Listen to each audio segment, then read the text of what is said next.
There is a phrase in Japanese, aruga mamani, to be as you are. It means accepting what is here just as it is before trying to change anything.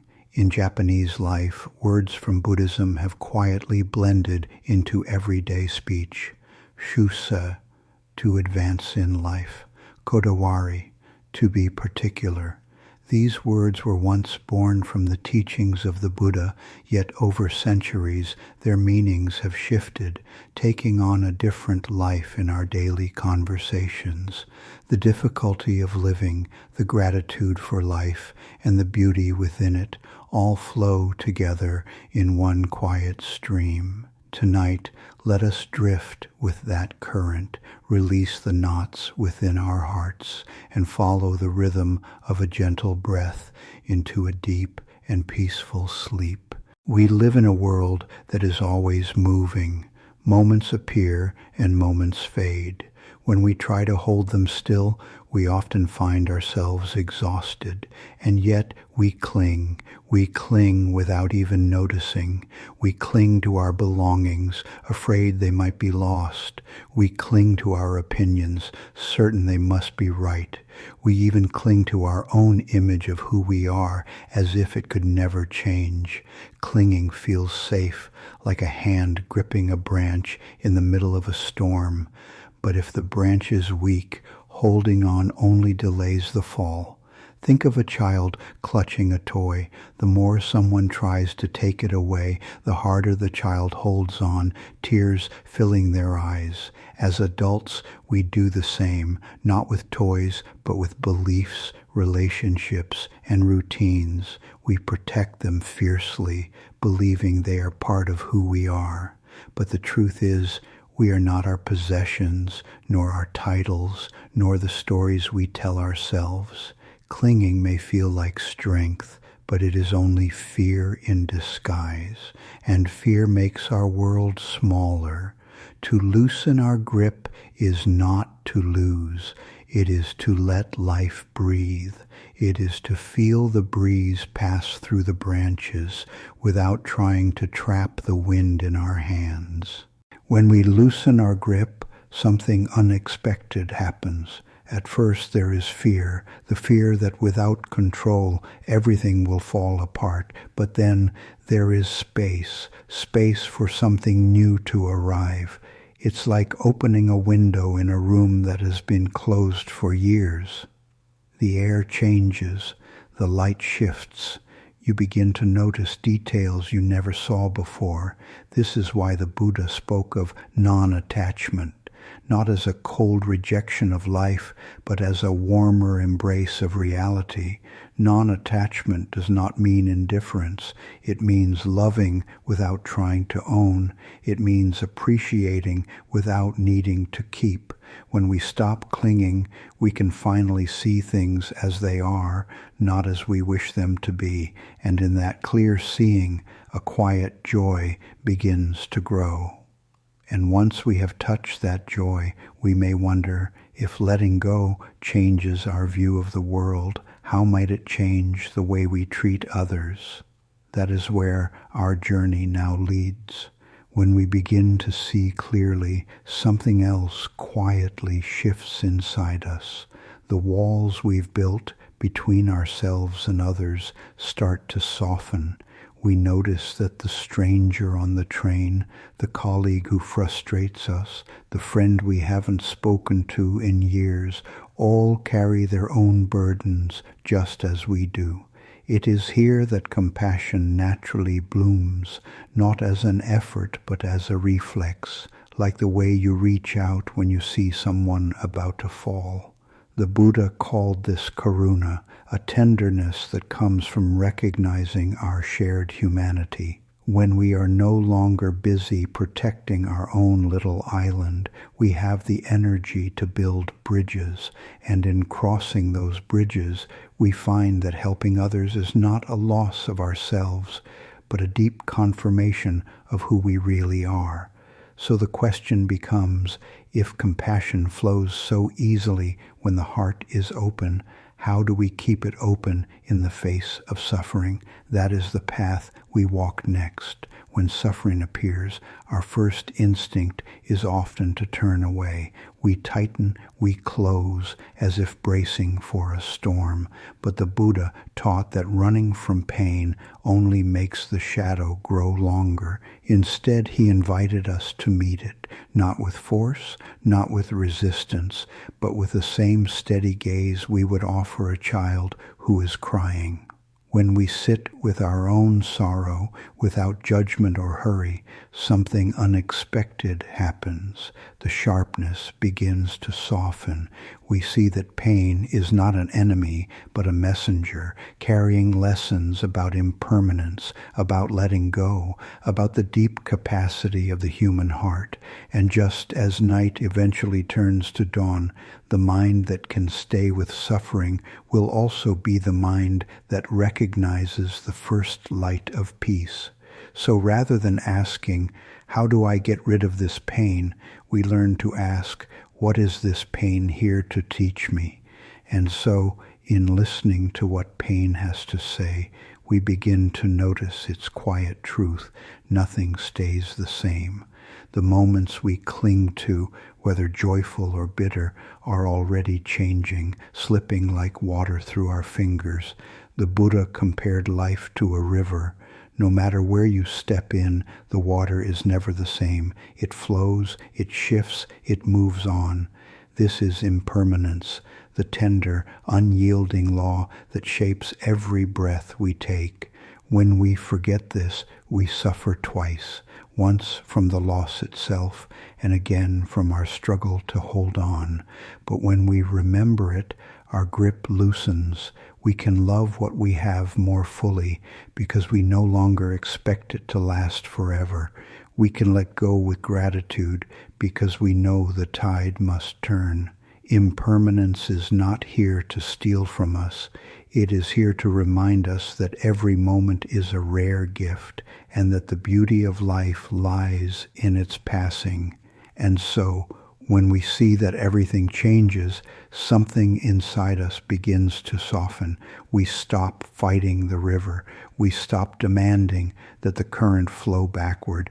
Letting go does not mean we stop caring. It means we stop carrying what no longer serves us. The Buddha once said that holding on to anger is like grasping a hot coal with the intent to throw it.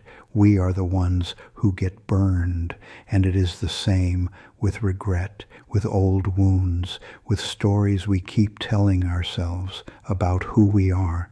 When we let go, we make space, space for a new breath, space for new kindness, space for the next chapter to arrive. It is not always easy. Some days our hands will tighten again around the past, but with each gentle release, we find that the river carries us to places we could not reach while clinging to the shore. And when we have let go, our hands are finally free, free to reach out, free to hold, free to help. Compassion begins here, not as a grand gesture, but as the quiet willingness to see another's pain and not turn away. The Buddha taught that compassion is not pity. It is not feeling sorry for someone from a distance. It is walking beside them, sharing their burden as if it were our own. When we let go of our own tight grip on fear and pride, we discover there is room in us for others, room for their stories, their struggles, their hopes. And in offering compassion, we find something unexpected. Our own heart grows lighter because kindness does not drain us. It multiplies as it is shared. Like a single candle lighting another, we do not lose our flame. Instead, the light grows and the darkness retreats a little more. And compassion, when practiced again and again, naturally deepens into mindfulness. For when we truly care, we begin to pay attention to the small changes in someone's voice, to the way the wind moves the leaves, to the quiet rise and fall of our own breath. Mindfulness is not simply noticing. It is noticing without rushing to judge. It is allowing each moment to arrive and greeting it as it is. The Buddha compared mindfulness to holding a delicate cup. If we grip too tightly, it will break. If we are careless, it will slip away. But if we hold it gently, it remains safe in our hands. Through mindfulness, life slows down just enough for us to see clearly. The beauty in an ordinary morning, the kindness hidden in a stranger's smile, the impermanence that makes each moment precious. And in that clear seeing, we discover a calm that is not dependent on circumstances, a peace that no storm can take away. And mindfulness, when it deepens, reveals a truth the Buddha spoke of often, that all things are impermanent. The morning light that bathes the room in gold will fade into afternoon shadow. The blossoms that fill the air with fragrance today will fall quietly to the ground tomorrow. Impermanence is not meant to sadden us. It is meant to wake us up, to remind us that what is here now will not be here forever, and that is precisely why it is precious. A monk once said, "Because the cup is already broken, I can enjoy it fully while it's in my hands." When we truly understand impermanence, we stop clinging so tightly. We begin to let go of grudges, of fears, of the idea that things must stay the same. And in that letting go, we make space. Space for gratitude, space for love, space for each new moment to arrive and teach us something we have never seen before. And in this space we've made, the space left behind when we stop holding so tightly, a quiet begins to grow. It is not the silence of absence, but the silence of presence, like the stillness in a garden after the rain, when each leaf holds a single drop and the air smells clean and new. The Buddha called this stillness samatha, the calming of the heart and mind. It is not something we chase. It arrives gently, like dusk settling over the hills, when we finally stop stirring the water and let it become clear on its own. In this quiet, we notice how light our steps have become. We no longer carry the heavy bags of yesterday's regrets or tomorrow's worries. We walk freely, and the ground beneath us feels steady. This is not the absence of life's challenges. Storms will still come, waves will still rise, but here, in this stillness, we learn we can remain unmoved. It is the calm of the mountain rooted deep in the earth, while clouds drift and change above. And from this calm, our wisdom begins to grow, not as a sudden flash, but as a steady flame, lit by every moment we choose to be fully here. From the stillness, wisdom begins to rise, not as a loud proclamation, but as a quiet knowing. It is the kind of understanding that comes when the noise fades and the heart is steady enough to listen. The Buddha spoke of prajna, wisdom that sees things as they truly are, not colored by our desires, not distorted by our fears, but clear like a mountain lake at dawn. In this clarity, we begin to see the patterns of life, how joy and sorrow weave together, how beginnings always carry the seeds of endings, how even the smallest act of kindness can ripple farther than we imagine. Wisdom is not about collecting facts, but about knowing which truths matter. It is realizing that we cannot control the waves, but we can learn how to sail, and with this wisdom, our choices shift. We speak with more care. We listen with more patience. We act with an awareness that each step leaves a trace in our own lives and in the lives of others. Like a lantern lit in the dark, wisdom does not remove all shadows, but it shows us where to place our feet. And from this space of openness, wisdom quietly begins to take root. Wisdom is not about knowing every answer, nor is it a trophy to be displayed. It is the gentle clarity that comes from seeing the world as it is, without the fog of our assumptions. The Buddha taught that wisdom and compassion are like two wings of a bird. One cannot fly without the other. If compassion is the heart's response to suffering, wisdom is the mind's way of guiding that response so it truly helps and does no harm. Wisdom asks us to look deeper, to see beyond the surface of our emotions. It reminds us that good intentions must be paired with understanding, just as a traveler must carry both a map and food for the journey. Through practice, wisdom begins to show us patterns, how anger burns out quickly, how kindness leaves a lasting warmth, how nothing stays the same for long. And with this understanding, we move through life with a lighter step. We speak with more care. We act with more purpose. Wisdom is not the end of the path. It is the lantern we carry forward, illuminating the road so others may walk beside us. And the more we share this light, the brighter the path becomes for everyone. And when we accept that change is constant, we stop fighting the river of life. We learn to float, to let the current carry us without fear of where it will take us. Acceptance is not resignation. It is not giving up. It is the quiet courage to face what is without needing it to be different. A farmer cannot command the rain, but he can prepare the soil. A sailor cannot calm the sea, but she can set her sails to meet the wind. The Buddha taught that suffering comes from wanting reality to be other than it is. When we release that need, we discover a gentler way to live. In acceptance, we breathe easier. We see the beauty that was hidden beneath our resistance. And in that calm, we can choose our next step with clarity. And when we live in acceptance, we begin to notice something else, that nothing stands alone. The tree outside your window is not just a tree. It is rain, it is sunlight, it is the soil and the unseen roots. It is the breath of countless beings who came before you.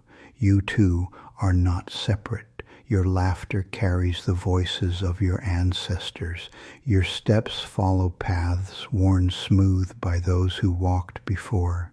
The Buddha said, to see the world in a single flower is to see the truth of interbeing. When we understand this, kindness becomes the natural choice. Harming another is harming ourselves. Helping another is helping ourselves. The threads that weave us together are delicate, but they are everywhere. In the shared glance between strangers, in the quiet rhythm of waves on the shore, in the way a single candle's light can guide more than one traveler home.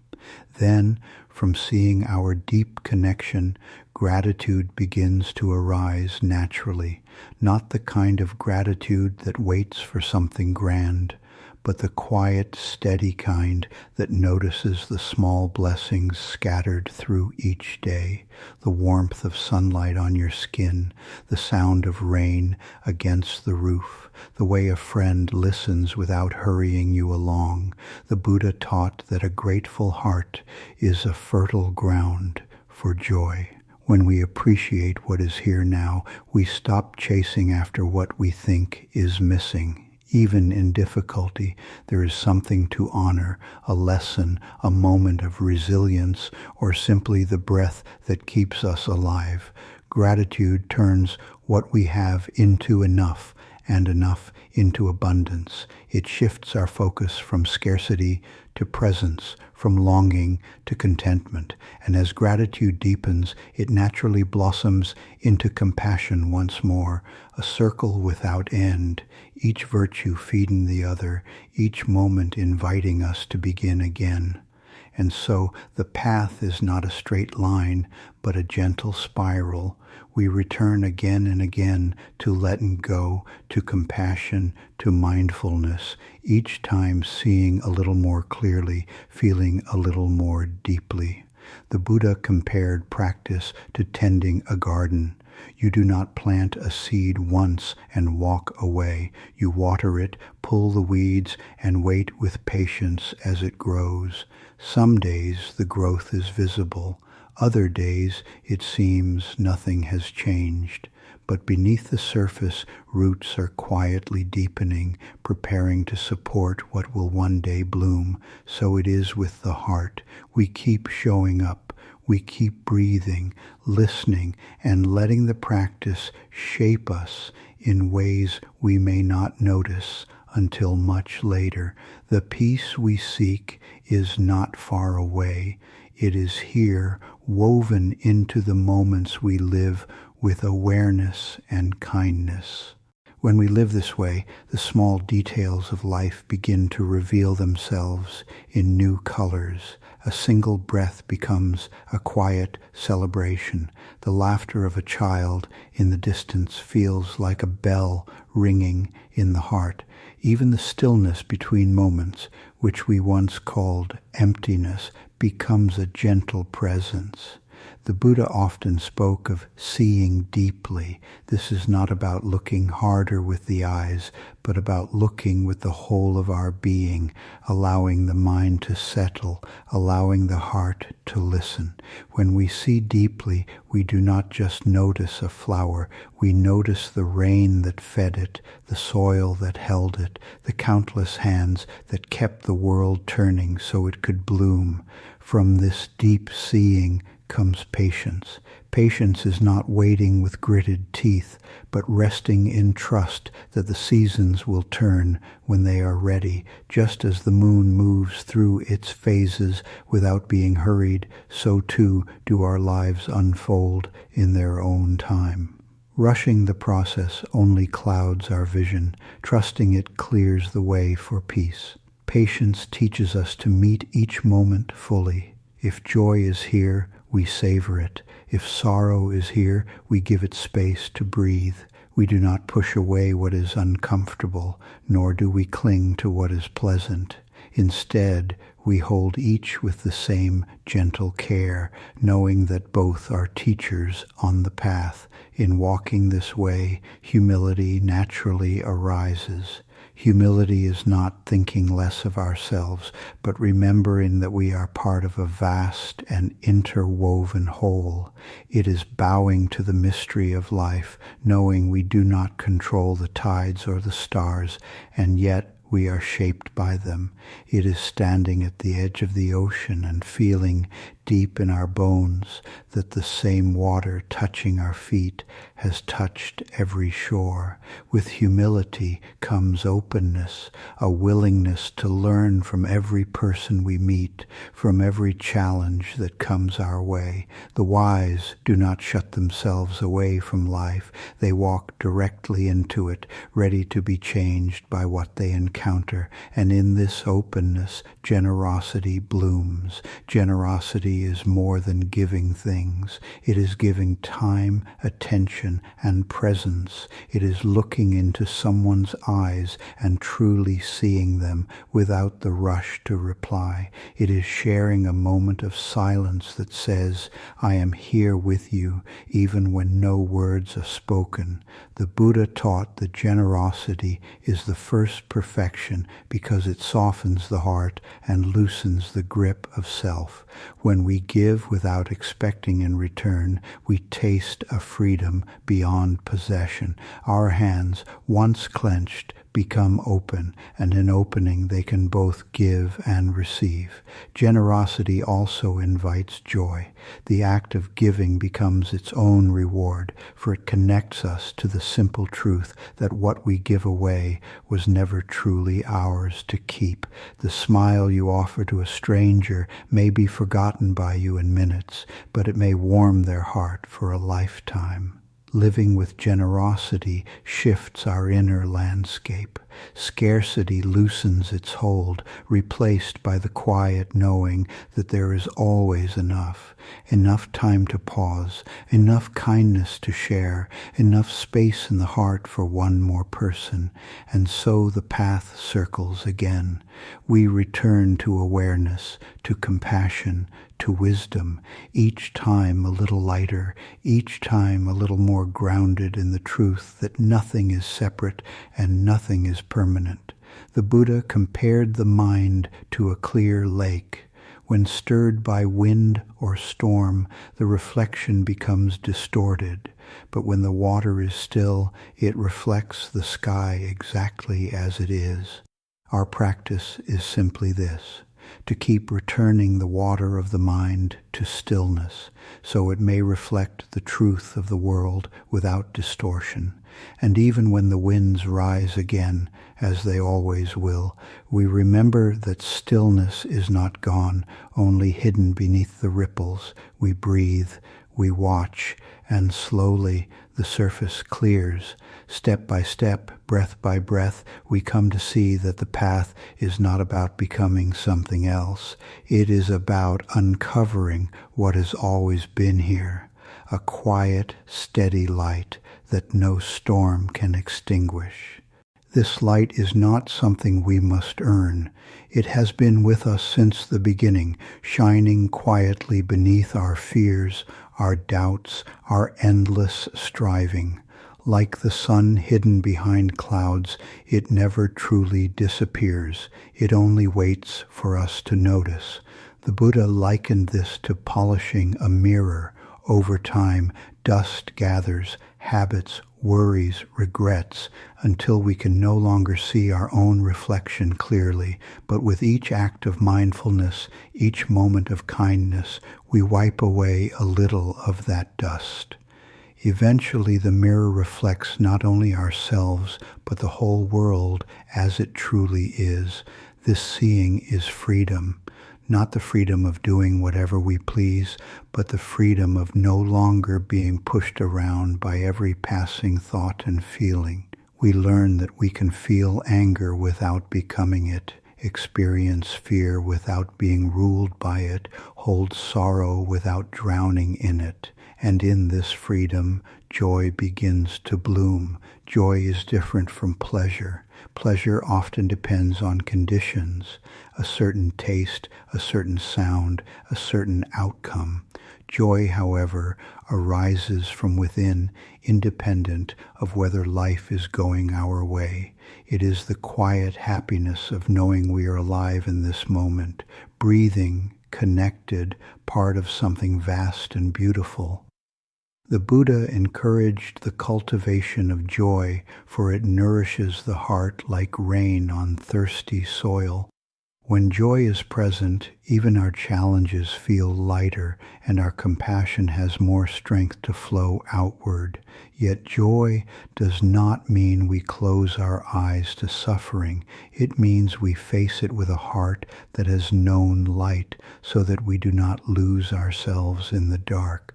We understand that both joy and sorrow are threads in the same fabric, and that life is woven of both. This understanding naturally gives rise to equanimity. Equanimity is the deep balance that holds steady whether the waves are calm or stormy. It is not indifference, but a calm engagement with the world, fully present, yet not tossed about by every shift in the wind. Imagine a tree in a strong wind. Its branches sway and bend, but its roots hold firm. Equanimity is those roots. It allows us to move with life's changes without losing the ground beneath our feet. Equanimity teaches us that all beings are seeking the same basic things: safety, happiness, freedom from pain. Even when someone's actions cause harm, we can see the fear or ignorance behind them. This seeing does not excuse the harm, but it keeps our hearts from closing. From equanimity, forgiveness becomes possible. Forgiveness is not pretending the hurt never happened, nor is it inviting harm again. It is the choice to set down the heavy stone of resentment so we can walk freely once more. We forgive not because the other deserves it, but because we deserve peace. The Buddha compared resentment to holding a burning coal with the intent to throw it at someone else. We are the ones who get burned. Letting go of that coal is an act of kindness toward ourselves. As we practice forgiveness, we notice a lightness in our step. The world feels wider, our hearts less burdened. We make space for new connections to grow where old wounds once lived. And slowly, the qualities we've been nurturing, mindfulness, compassion, wisdom, patience, generosity, joy, equanimity, begin to weave together into something even greater, a way of living that feels whole. This wholeness is not perfection. It is not the absence of mistakes or pain. It is the understanding that mistakes and pain are also part of the path, and that we can walk with them without losing ourselves. The Buddha reminded his students again and again, there is no path to peace. Peace is the path. We do not wait until every problem is solved to rest in peace. We learn to rest in peace now, even as life continues to change around us. Living this way turns ordinary days into sacred ground. Washing the dishes becomes a meditation. Waiting in line becomes a chance to notice our breath. A conversation becomes an opportunity to listen with our whole attention. In the end, the teachings are not about escape. They are about being fully here, with the sunrise, the rain, the laughter, and the tears, and meeting each moment with the quiet courage of an open heart. And so step by step, we keep walking this spiral path, not seeking to arrive at some distant shore, but to keep deepening into the life we already have. For the miracle is not in reaching the end. The miracle is in walking at all. Each step, no matter how small, carries its own blessing. The sound of your foot touching the earth, the subtle shift of balance, the simple awareness that you are here now.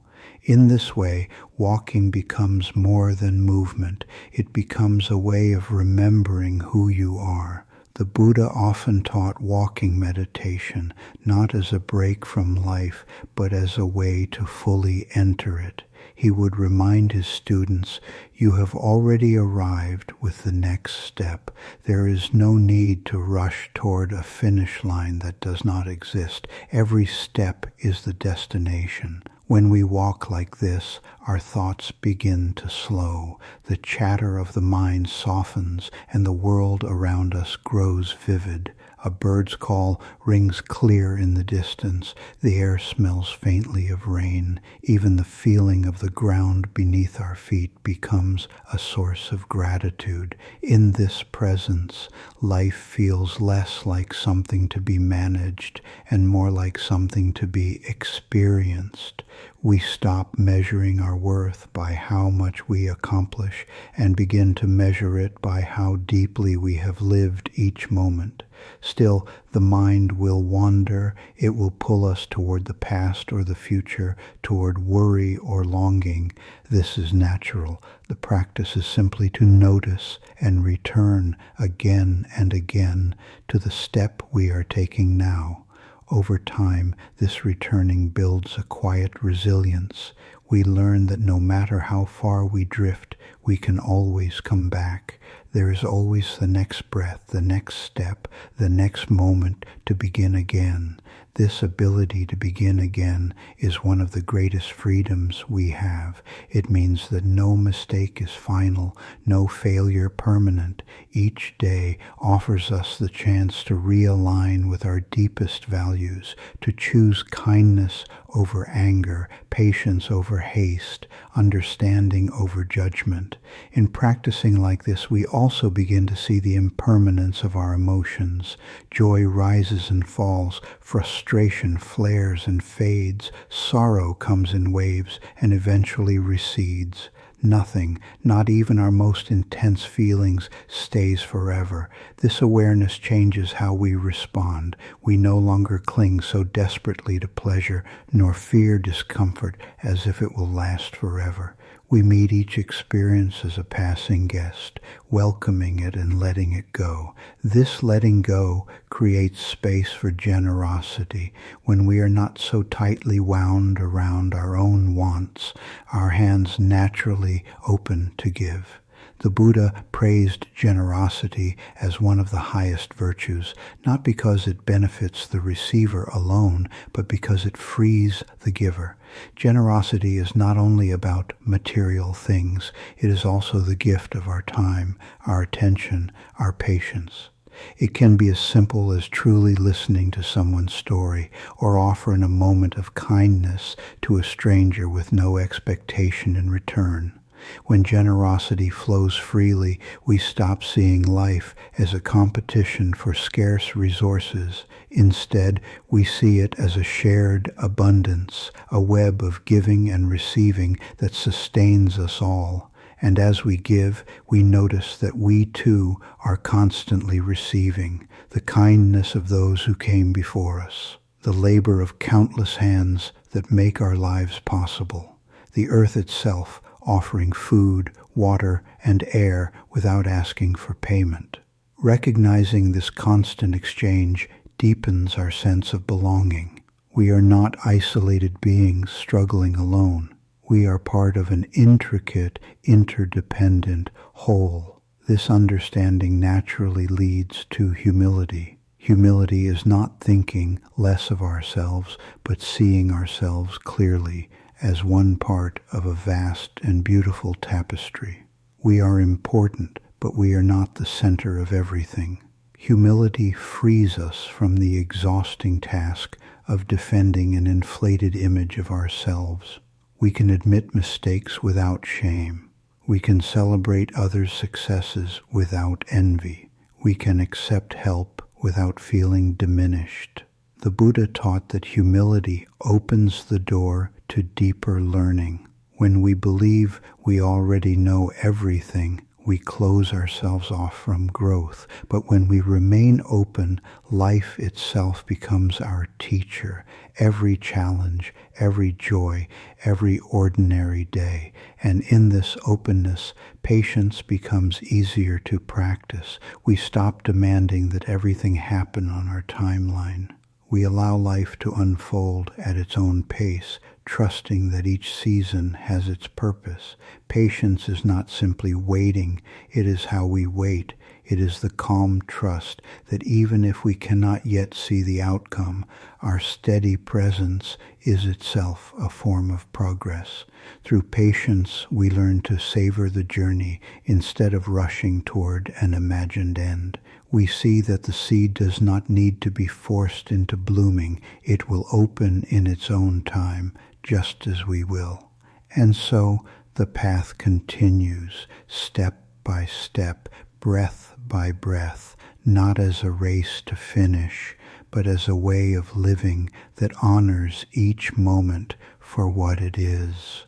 Each step, no matter how small, carries its own blessing, the sound of your foot touching the earth, the subtle shift of balance, the simple awareness that you are here now. In this way, walking becomes more than movement. It becomes a way of remembering who you are. The Buddha often taught walking meditation, not as a break from life, but as a way to fully enter it. He would remind his students, "You have already arrived with the next step. There is no need to rush toward a finish line that does not exist. Every step is the destination." When we walk like this, our thoughts begin to slow. The chatter of the mind softens, and the world around us grows vivid. A bird's call rings clear in the distance. The air smells faintly of rain. Even the feeling of the ground beneath our feet becomes a source of gratitude. In this presence, life feels less like something to be managed and more like something to be experienced. We stop measuring our worth by how much we accomplish and begin to measure it by how deeply we have lived each moment. Still, the mind will wander. It will pull us toward the past or the future, toward worry or longing. This is natural. The practice is simply to notice and return again and again to the step we are taking now. Over time, this returning builds a quiet resilience. We learn that no matter how far we drift, we can always come back. There is always the next breath, the next step, the next moment to begin again. This ability to begin again is one of the greatest freedoms we have. It means that no mistake is final, no failure permanent. Each day offers us the chance to realign with our deepest values, to choose kindness over anger, patience over haste, understanding over judgment. In practicing like this, we also begin to see the impermanence of our emotions. Joy rises and falls, frustration flares and fades, sorrow comes in waves and eventually recedes. Nothing, not even our most intense feelings, stays forever. This awareness changes how we respond. We no longer cling so desperately to pleasure, nor fear discomfort as if it will last forever. We meet each experience as a passing guest, welcoming it and letting it go. This letting go creates space for generosity. When we are not so tightly wound around our own wants, our hands naturally open to give. The Buddha praised generosity as one of the highest virtues, not because it benefits the receiver alone, but because it frees the giver. Generosity is not only about material things, it is also the gift of our time, our attention, our patience. It can be as simple as truly listening to someone's story or offering a moment of kindness to a stranger with no expectation in return. When generosity flows freely, we stop seeing life as a competition for scarce resources. Instead, we see it as a shared abundance, a web of giving and receiving that sustains us all. And as we give, we notice that we too are constantly receiving the kindness of those who came before us, the labor of countless hands that make our lives possible, the earth itself offering food, water, and air without asking for payment. Recognizing this constant exchange deepens our sense of belonging. We are not isolated beings struggling alone.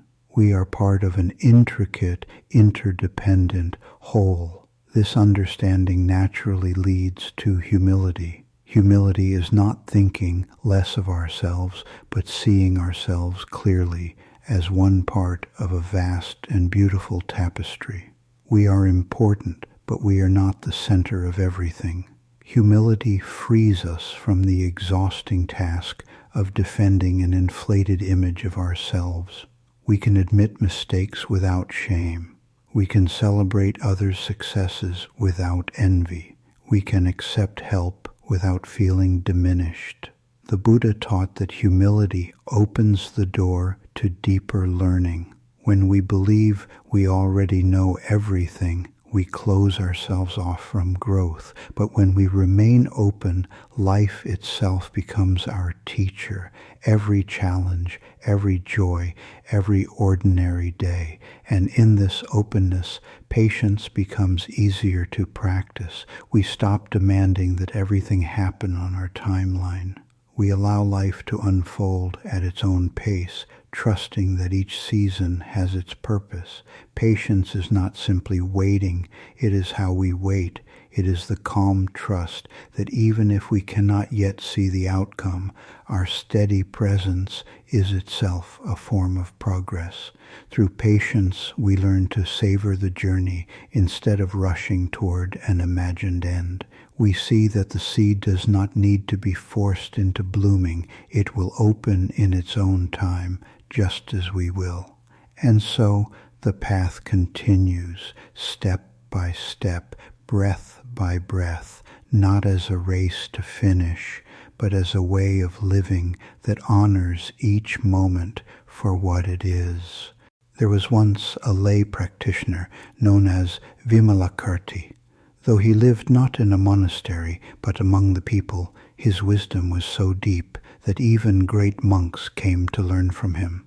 One day, Vimalakirti became ill. News spread quickly, and many came to ask, "How is it that such a wise one falls into sickness?" But Vimalakirti explained, "Sickness itself is a teacher. Just as birth and death belong to every human life, so too does illness." He said, "To know sickness is to know the suffering of others. To experience pain is to open one's heart to the struggles all beings must endure. If I were untouched by illness, how could I understand compassion deeply? How could I walk beside others in their pain?" Thus, even his suffering became a way to teach, not by denying the reality of the body, but by showing that wisdom can shine even in the midst of weakness. Illness, he said, reminds us that this body is not truly ours to keep. It comes and it goes, just as the seasons turn, but while we dwell in it, we can use even our frailty to deepen kindness, to see more clearly, to live more fully.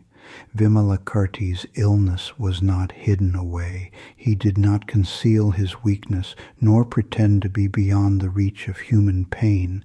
Instead, he invited others to see him as he was, a body marked by impermanence, yet a mind free and luminous. Those who visited him found no trace of despair. Even lying weak, he spoke with clarity that pierced through the illusions his visitors carried in their hearts. "Do not think," he told them, "that wisdom means escaping sickness or sorrow. Wisdom is knowing how to meet them, how to walk with them, and still remain free."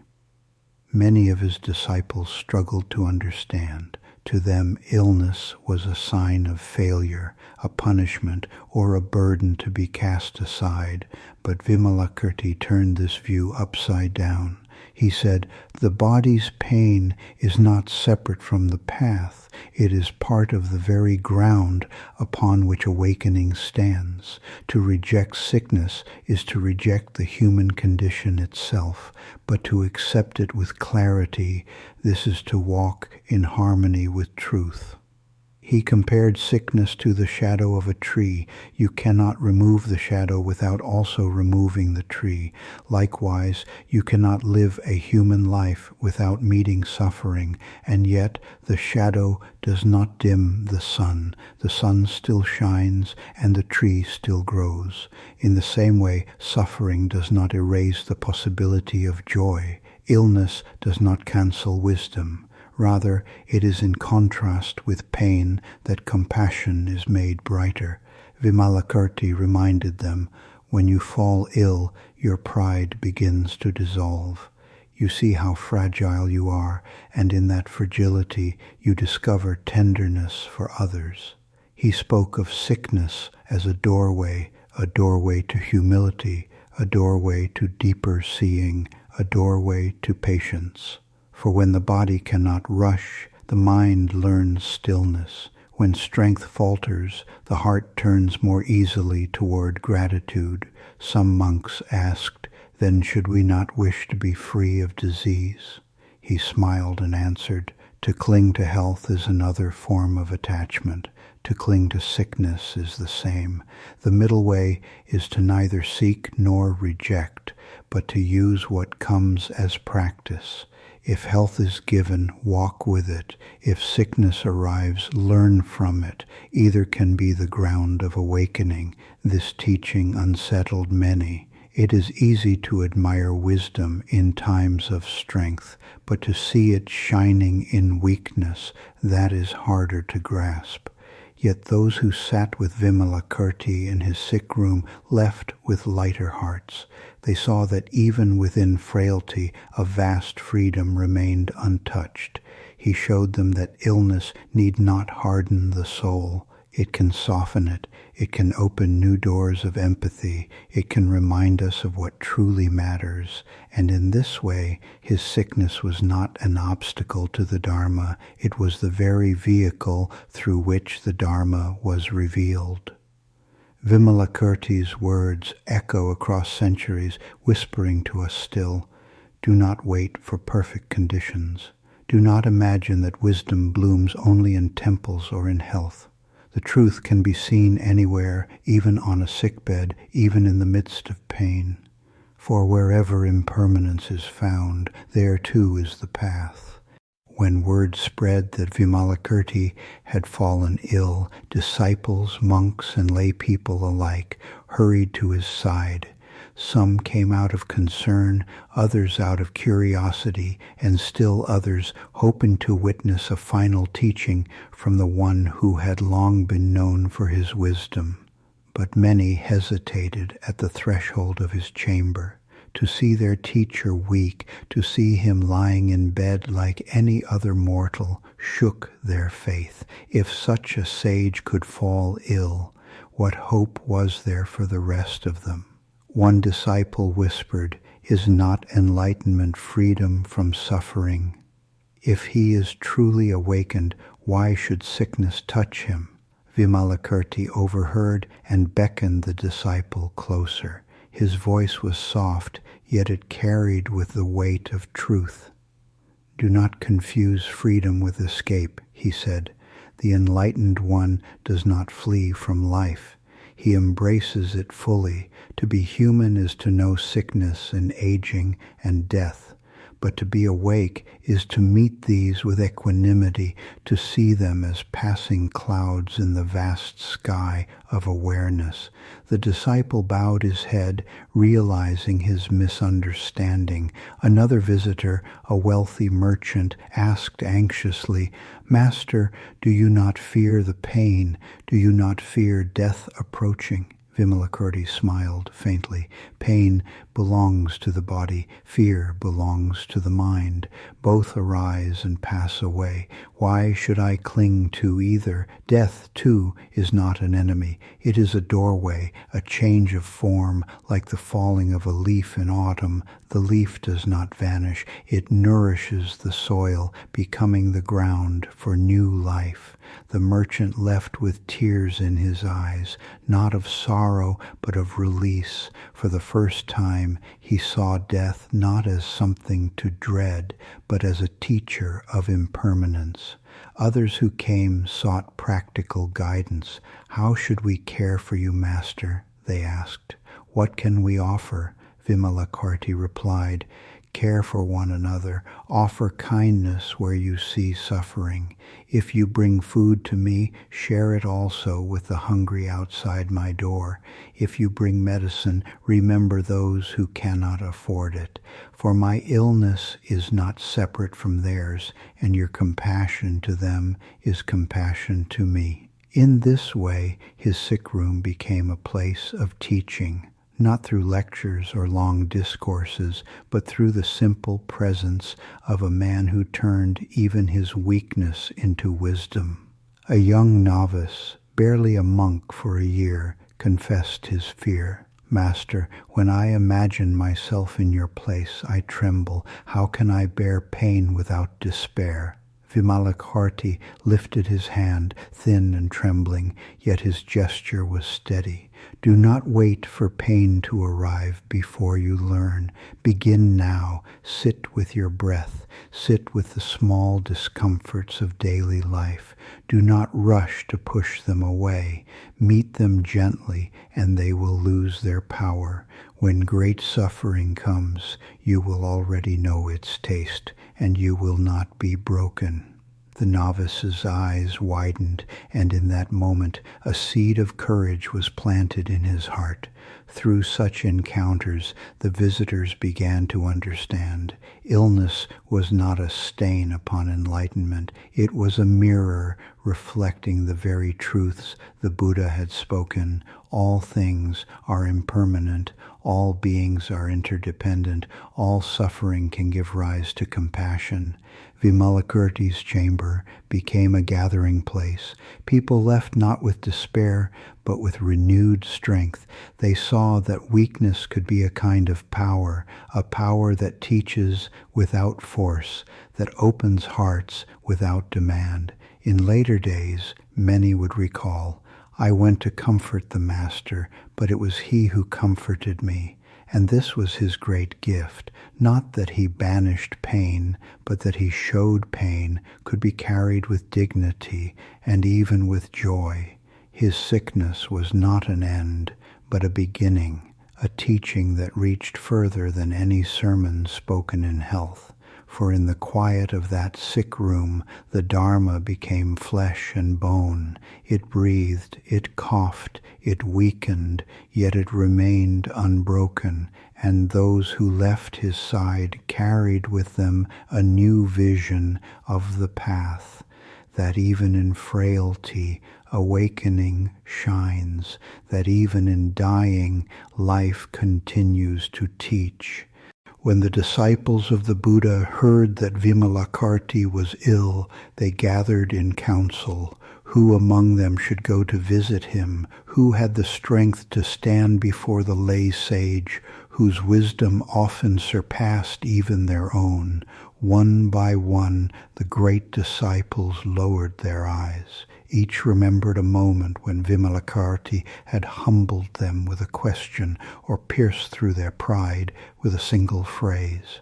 Shariputra, foremost in wisdom, was the first to speak. Master Vimalakirti is ill, he said. I should go. And yet, once when I sat in meditation beneath a tree, he approached and asked, why do you sit in stillness apart from the world? Does the Dharma not dwell equally in the marketplace, in the cries of children, in the toil of the farmer? To flee from sound and form is not wisdom, but fear disguised. His words unsettled me. Since then, I have carried his challenge in my heart. How could I face him now, knowing I have not answered it fully? So Shariputra declined. Then Maudgalyayana, master of miraculous powers, spoke. I too should go. Yet once, when I displayed a vision of the heavens to inspire faith, Vimalakirti said, what need have we of conjured worlds when the true miracle is this very life? To see deeply into a single moment, to love even one person without condition, that is the greatest power. Since then I have doubted my own displays. How can I go to him now, when my powers seem like shadows beside his clarity? And so Maudgalyayana declined. One by one, the disciples recounted their encounters. Purna, praised for his eloquence in teaching, confessed, once I gave a long sermon to the poor, using refined words and careful logic. Vimalakirti listened quietly, and then he said, it is not speech that feeds the hungry. A kind word with a loaf of bread is greater dharma than 1,000 verses spoken to empty bellies. Since then my tongue has felt heavy. I cannot face him. Subhuti, master of emptiness, admitted, once I taught that all things are void, that nothing truly exists. Vimalakirti smiled and asked, if all is void, then is not your teaching also void? Why cling even to the absence of things? Better to walk among men, living compassion in each step than to vanish into concepts of emptiness. His words cut deeper than any sword. How can I go now? And so it went, each great disciple recalling how Vimalakirti had revealed the gap between their understanding and the living truth. None dared enter his chamber. At last they turned their eyes to the Bodhisattvas. Would any of them go? Manjushra, Prince of Wisdom, rose and bowed. Friends, do not be ashamed. It is no failure to be humbled by the Dharma. Vimalakirti is a great lay practitioner, and even we who follow the Bodhisattva path can learn from him. I will go not because I am free of fear, but because the Dharma calls us to walk toward it, even when it unsettles us. If his sickness is a teaching, let us receive it. If his silence is a teaching, let us hear it. And if his death itself is a teaching, let us bow before it. The assembly nodded, relieved that one among them had found the courage, and so Manjushra set out, followed by countless bodhisattvas, disciples, and lay people. As they approached the house of Vimalakirti, they wondered what they would find. Would he lie weak, breathing his last, or would his illness itself become the stage for yet another unforgettable Dharma teaching? No one knew, but all felt the weight of the moment, as if the entire Sangha was about to step into a scripture that would echo through the ages. When Manjushra entered the chamber of Vimalakirti, he found the lay sage lying upon his bed. The room was modest, yet it seemed to glow with a quiet radiance, as though the walls themselves listened for the Dharma. Vimalakirti's body appeared weak, his skin pale, his breath shallow, but his eyes shone with a depth that no illness could dim. Manjushra bowed deeply. "Householder," he said, "I have come on behalf of the assembly, for we have heard of your sickness. How are you faring?" Vimalakirti smiled faintly. "Manjushra," he replied, "this sickness I bear is not mine alone. It is the sickness of all beings, the sickness of ignorance, the fever of desire, the wasting of hatred, the burden of delusion. When the people suffer, I suffer with them. When their hearts are bound, my body grows heavy. Thus, my illness is the illness of the world, and it will not pass until all beings are free." Manjushra said, "Your words are like a mirror, showing us that even pain can serve as a vehicle of teaching. But tell me, noble layman, how should a bodhisattva regard sickness?" Vimalakirti's gaze grew steady. "A bodhisattva who is ill does not cling to the illness, nor to the wish of escape. He sees the body as grass or wood, a vessel of the elements, neither to be hated nor adored. He remembers that suffering is the common ground of all beings. Thus his heart opens wider, for in his own pain he understands the pain of others. He makes of his sickness a bridge of compassion. He does not ask, 'Why me?' He asks, 'How can this serve?' And so his bed becomes a seat of Dharma, his weakness a doorway to strength, his silence a teaching louder than thunder." The assembly that had followed Manjushra listened in awe. Many had feared entering the sick room, thinking only of decay and death.